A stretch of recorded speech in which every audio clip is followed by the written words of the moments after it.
सुस्वागतम सुस्वागतम शुभ स्वागतम. श्रीदेवी माऊली नारायण व रामपुरुष यांना वंदन करून आणि रंगदेवते चरणी लीन होऊन कन्याळ, तिवरेवाडी आणि तळेवाडी दिंडी पथक सहर्ष सविनय सादर करीत आहेत चित्ररथ संत जनाबाई.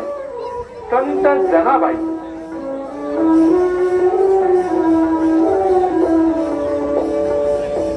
ही कहाणी आहे दासी म्हणून जगणाऱ्या एका अनाथ उपेक्षित स्त्रीची. आपल्या उत्कट भक्तीने साक्षात पांडुरंगालाही जिंकून घेणाऱ्या, रात्रंदिवस देवाचा साक्षात्कार अनुभवणाऱ्या आणि संत पदाला पोचलेल्या संत जनाबाई.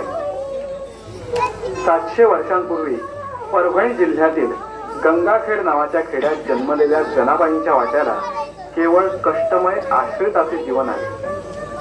दमा आणि तरुंड या दाम्पत्याच्या पोटी जन्मलेल्या जनाबाईंच्या वयाची 6 वर्षे पूर्ण होण्याआधीच काळाने आईचे छत्र त्यांच्यापासून हिरावून घेतले. त्यानंतर तिच्या वडिलांनी तिला पंढरपूरच्या दामाशेठ या विठ्ठल भक्ताच्या कुटुंबियाकडे सुपूर्द केले. काही काळानंतर तिचे वडीलही निवर्तले. धनी आता पूर्णपणे अनाथ झाली, पोरकी झाली.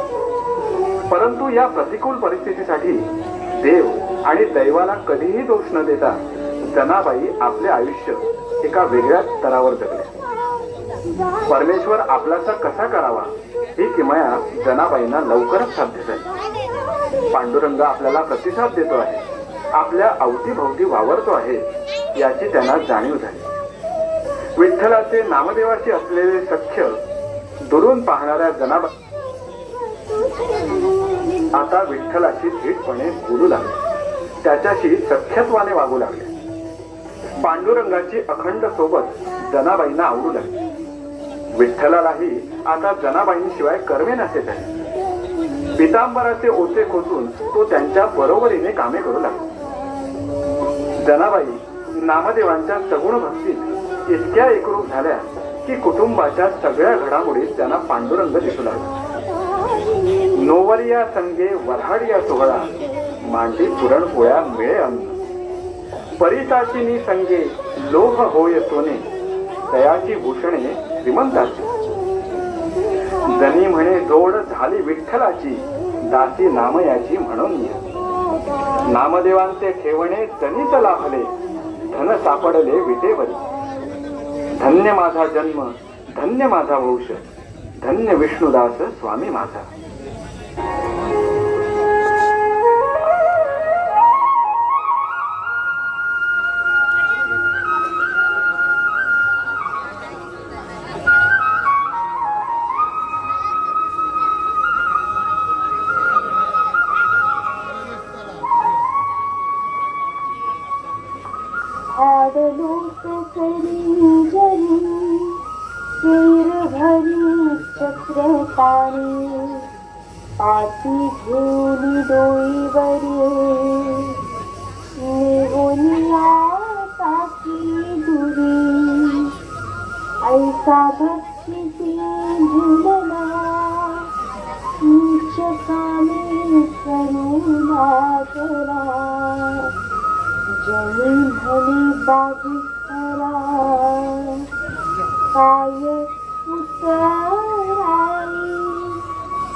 बा विठ्ठला, तू खरोखरच लेकरू आहे.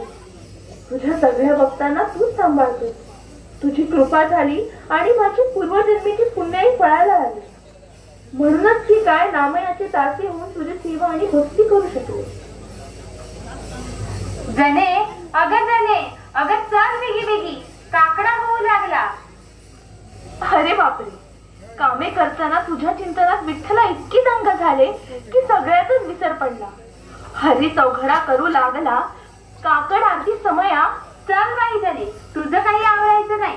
मी जाते कशी पुढे, तू बस तिकडे तुझी कामं आटपट. अगं थांब की का जरा. पाणी विस्तवावर ठेवले. अंघोळ ओरखते आणि येते भराभरा. अगं ये मग लवकर. अगं बाई, या विठ्ठाच्या नादात राहिले आणि पाणी गरम होऊन उकळून गेले.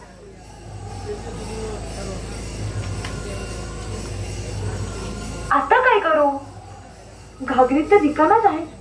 पांडुरंगा, विठ्ठला, देवा, तू प्रत्येक वेळी माझ्यासाठी धावून येतोस. माझ्याशिवाय तुला आणि तुझ्याशिवाय मला चैन पडत नाही. आणि आता तर मी तुझ्या जातीसाठी येते आहे ना. आता काय करू मी? विठ्ठला, बाकीच्या प्रमाणे तुला देखील मी तुझ्या मंदिरात येऊ नये असं वाटतं का? जने, तू बस आंघोळ करत, मी जातेच कशी. बघ बघ विठुराया, आता ही सुद्धा मला टाकून गेली. केला घालून संकटी, लाज राखे जगजेठी. कोणी नाही रे निर्वाणी, म्हणे नामयाची धनी.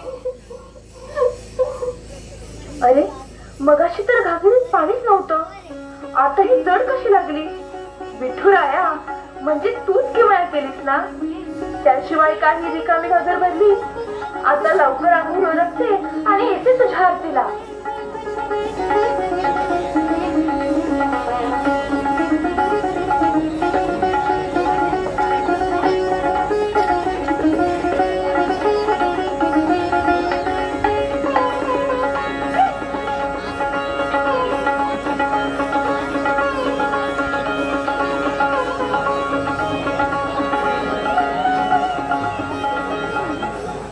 पांडुरंग हरी, पांडुरंग हरी. अरे, हे काय? देवाची विटंबना आहे ही. हातची मळलेली जुनाट गोधडी देवाच्या अंगावर कोणी घातली? आणि हे बघा, देवाचे दागिने सुद्धा गायब आहेत. अरे, ही फाटकी गोधडी जमेची दिसते. हा काहीतरी वेगळा प्रकार आहे. याचा सोक्ष मोक्ष लागलाच पाहिजे.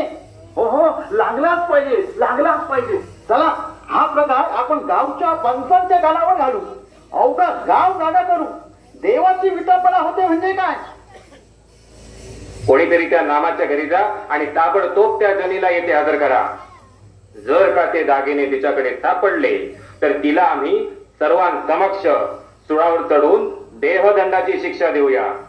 विठ्ठल म्हणे रुक्मिणी, माझे जनीला नाही कोणी.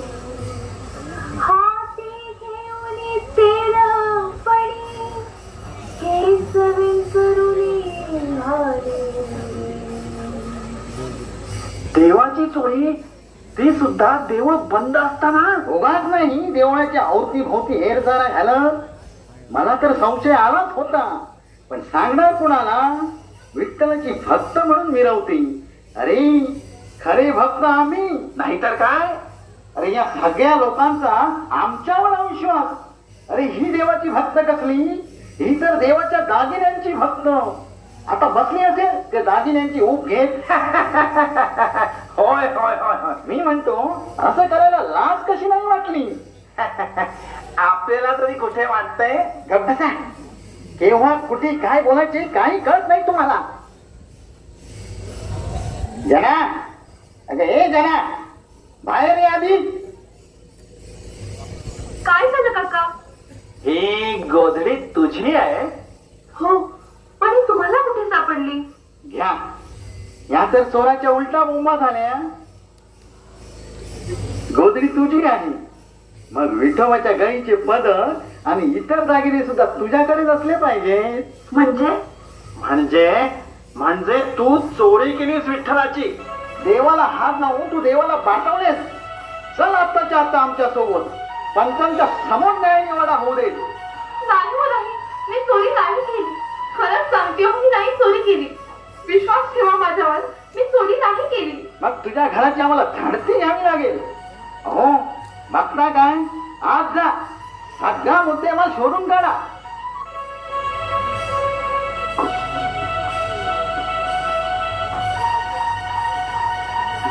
बघ, सगळा मुद्देमाल तुझ्या झोपडीत सापडला.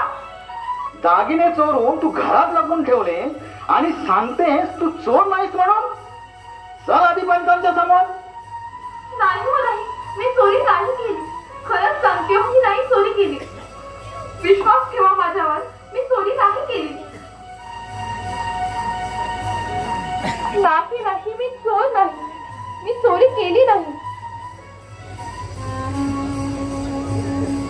देवा, गोडाई आई जी कामे सांगता ती करताना तू मला मदत करतो.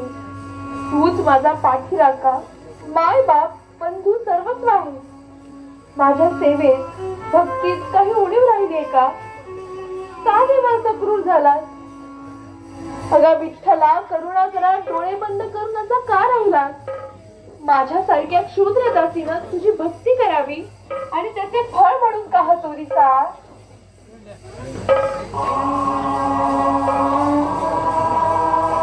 जना, खरं खरं सांग, हे दागिने तुझ्याकडे कसे आले? बोल पटकन.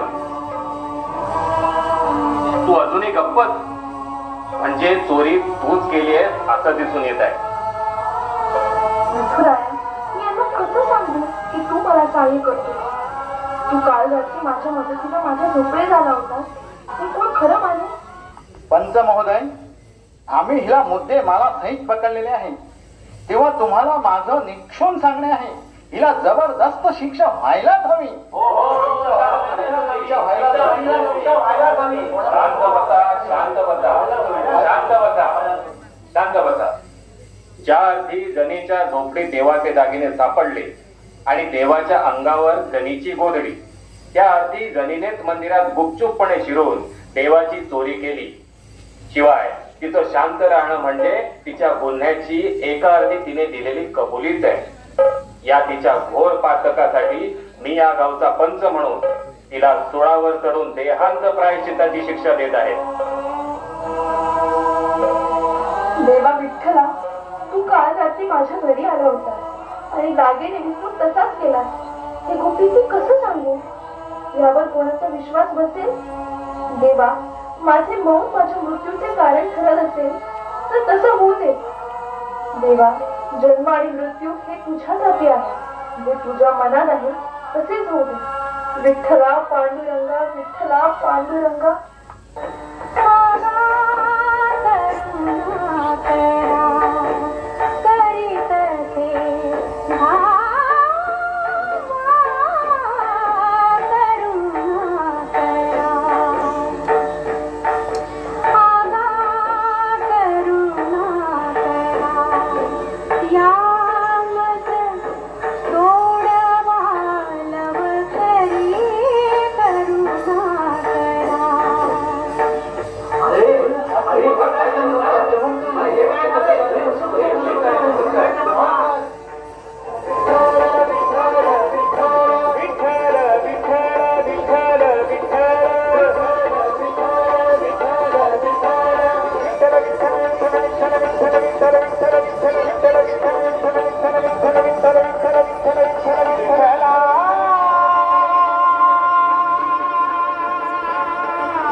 Yeah.